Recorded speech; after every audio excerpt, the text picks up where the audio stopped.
2 trading weeks into June, and I wanted to give everybody an update on how the Gdxj is doing. Since June, it's been kind of a choppy month. So on June 3rd, we had that 4.6% crash in the Gdxj, and then we've pretty much been sideways for the rest of the month. Now, zooming out into the monthly chart, we can see that so far the arc is still being respected. We've come down, but nowhere near the bottom of this arc. So the bottom of this arc is 49.20. 49.20 would be a drop of about a little bit less than 8% from where we are now. So in theory, we could still drop 7%, but yet still respect this arc.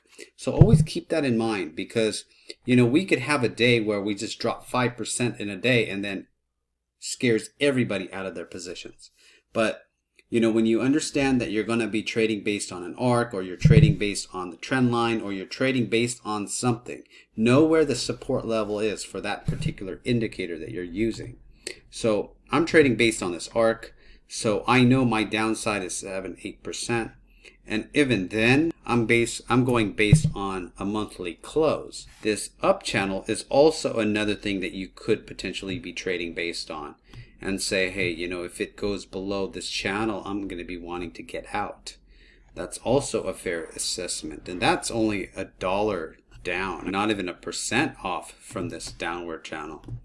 Sometimes there can be some pump fakes. It could easily gap below this number, and in the overnight session on very low volume, they can push the price below this, knowing that they're going to force sell a lot of these stops. Then they can buy it on the cheap here and then run it back up, right? I mean, as long as the price didn't go over, like under here at 49, you wouldn't be making a lower low. So that's also something to think about. The bullish characteristics of the Gdxj is still intact. I don't feel like I need to be putting such tight stop losses when we're in such a bullish characteristic zone. And I'm a longer term trader anyway. I'm not looking to trade on the short term except for my entries. I'm going to be looking for something very near these support levels, right? I'm not going to want to get in right here in the midpoint. I'm going to look for something where I have it as near to the support level as I can. Buy low, sell high. So I look at these lower time frames only when I'm looking to enter in, and I'll choose the Gdxj, maybe it's Newmont Mining, Barrick Gold, Franco Nevada, something like that. All right, so there we go. We've got this channel is being respected on the up path. We've got the monthly arc still being respected as well. So the price, the price characteristics here has not scared me at one bit. I mean, take a look at this. Like here, back in April, at the end of April, we had it down 2.3, down 0.5%. This was up on the day, but it's still, it gapped up, and then the follow through was down all day, down again. I mean, you had 4 days in a row of just red action, one green day, and then another 2 days of red action, yet we still got above this part. So, but here, I mean, it's pretty bullish in the sense that this was a retest of this channel going down. Right here was the good retest. That's also a potential entry point. I'm going to take a look at this downward channel. It's right here. The way it goes is, it's looking pretty good. So let me look at the SILJ. Now the SILJ is it's just been acting very different than the Gdxj. I mean, since the highs we put in August for the gold stocks, well, the silver stocks are already near the top or trading above it. And look at how healthy this looks. Now that's another thing you want to see in a bull market. You want to see silver outperforming gold in a bull market. You don't want to see silver being laggardly, down here, the SILJ down here in the 11s or 12s. You want to see it, strong. So this is a very good sign. Another good sign in the market is Franco Nevada. It's a company I like a lot. It's a gold royalty company. Now, I've got here a Fibonacci retracements from the highs here near the August, end of July to here. So the retracement, it's gotten over the 75%. In fact, right now what we're looking at is we just did a retest of that 75% retracement. You see we're here where it goes from gray to blue. Right there, that is the 75% retracement level. And that's important because you could expect in a, in a wave 2, if this was like the start of a new downtrend, wave 1, wave 2, you would expect wave 2 could potentially go up to the 75, but the fact that that 75% is now holding as support, or actually we don't know for sure. We're going to be looking to see how it trades this week. The fact that we're above the 75% retracement, that's very good. Here's a long-term chart of silver. So we saw that the SILJ is doing great. It's looking strong, and here's more fuel to the potential move in silver. So this area of support is now being tested as resistance. Okay, so it could fail as resistance and then go down. No doubt about that.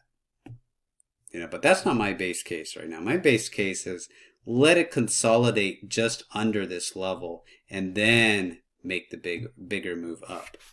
I want it consolidating as long as possible, because we saw what happened here where it didn't really consolidate from 18 on August 10th. It went from 18 all the way up to $50 in a few months, and it came crashing down. This was a blow off top. This was a euphoric stage. The bubble needed to burst a little. Essentially what we've got here is far from a blow off top in silver. In fact, it looks like it's just the beginning of a move. Now I wanted to go through the Gdxj again. Okay, we're going to call this the euphoria stage. Euphoria. Okay. All right, so here I'm going to define this as the euphoria point. Now, the Gdxj, we didn't get to see that big run up in gold and silver prices on the Gdxj. We could see it on the Huey index. We could see it on the GDX. But for today's video, since I'm talking about the Gdxj the entire time, I wanted to look at this on a long-term perspective. So after the euphoria stage, we've got the complacency stage, anxiety, denial, panic, and finally capitulation on the way down. And that's what we've got here, this entire range. I'm not going to label all of these. I mean, I could, but just to save us all time, this entire move down encapsulate all of that. Now, once we've gotten to the capitulation, we've got anger, depression, and disbelief. We got anger, depression, disbelief. Now look at how this kind of starts to form a little of a U pattern, a bottoming formation, and disbelief right here at the end. Now we've got this bottoming formation right here and the disbelief at the end. So you see this sell-off right here. Okay, we've had this nice run since the March lows. We've had that nice run. But there's just disbelief. There's a lot of disbelief here in the market, and people just don't believe that it's going to happen.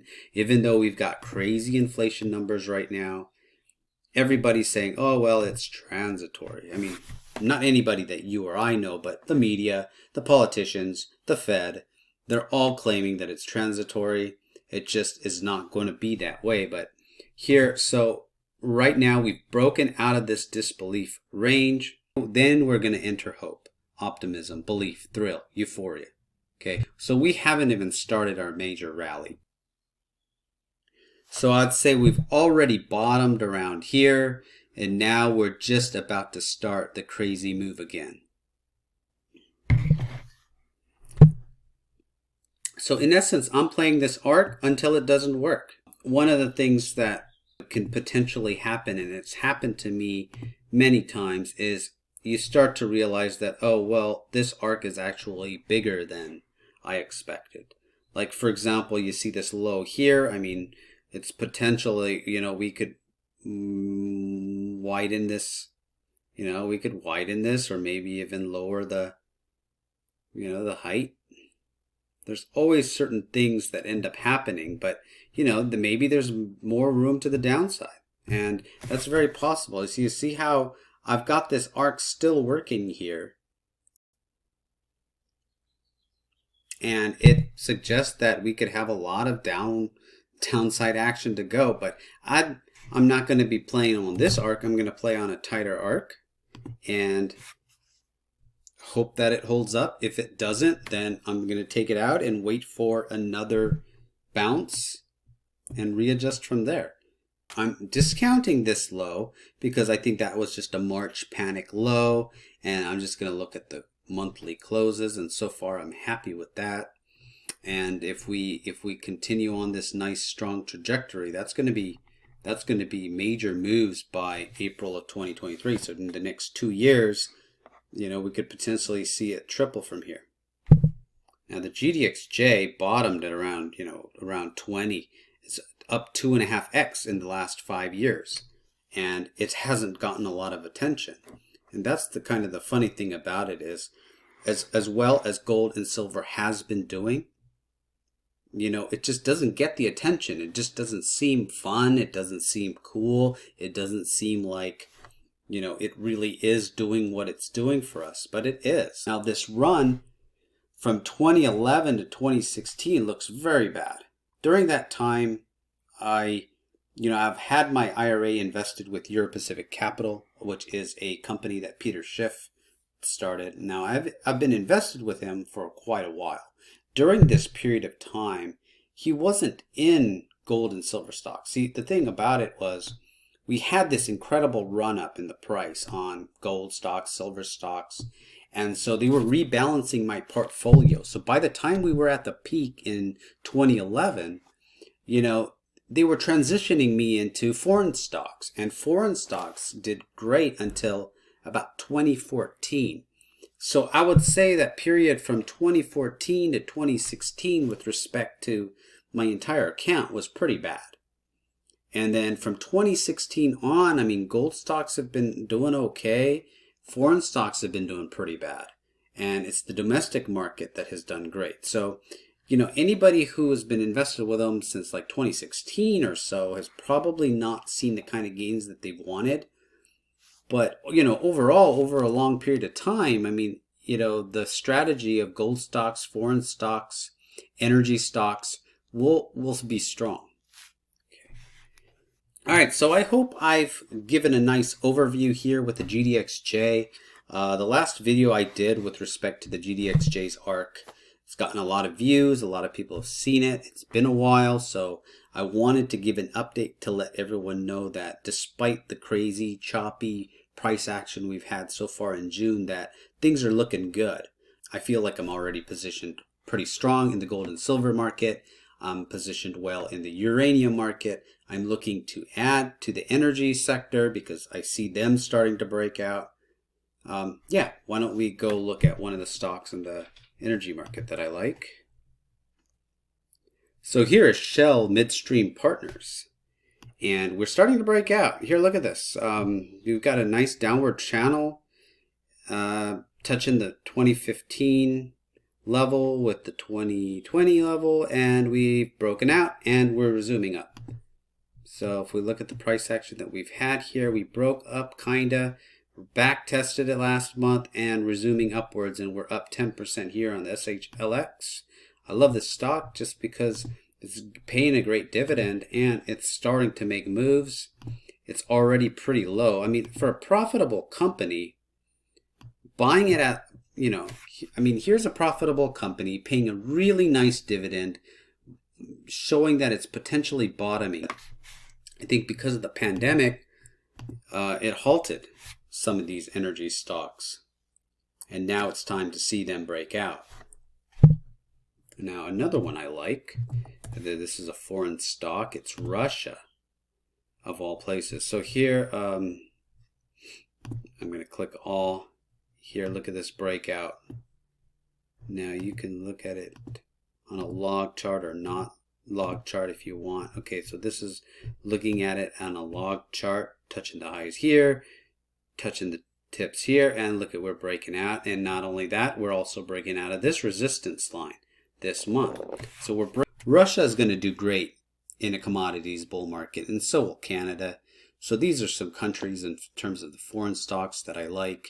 I also like energy. So these are things that I'm probably going to move money into as I look to add positions. But as far as gold and silver, I'm already primed and ready for the big move. I feel like these are the ones that are going to have the big move quick. You can see my arc has a very sharp slope. That's what I'm trading at right now. If it breaks down, we may need to readjust this arc. That's all that needs to happen. But you know, the uptrend I don't think has been validated. I mean, even in a shorter term, here's a high and a higher high, here's a low, and here's potentially a lower low, or I mean a higher low. So I hope everybody's doing well and feeling good about their investments. If you stay to the end, I appreciate that. Go ahead and give me a comment of any stocks you'd like me to look at, or any particular companies that you're invested in. All right, thank you.